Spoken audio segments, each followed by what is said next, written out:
কবিগুরু রবীন্দ্রনাথ ঠাকুরের নৈবেদ্য কাব্যগ্রন্থের একটি কবিতা পাঠ করে শোনাচ্ছি আমি, ছন্দা চট্টোপাধ্যায়। হে ভারত, নৃপতিরে শিখায়েছ তুমি, ত্যাজিতে মুকুট দণ্ড, সিংহাসন ভূমি, ধরিতে দরিদ্র বেশ।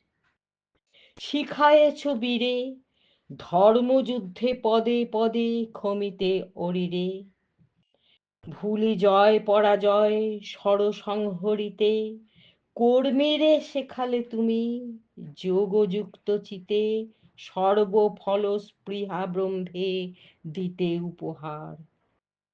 গৃহিরে শিখালে গৃহ করিতে বিস্তার, প্রতিবেশী আত্মবন্ধু অতিথি অনাথে, ভোগেরে বেঁধেছ তুমি সংযমের সাথে।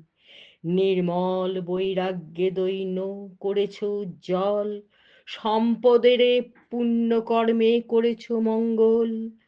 শিখায়েছ স্বার্থত্যাগী সর্ব দুঃখে সুখে, সংসার রাখিতে নিত্য ব্রহ্মের সম্মুখে। ধন্যবাদ, নমস্কার।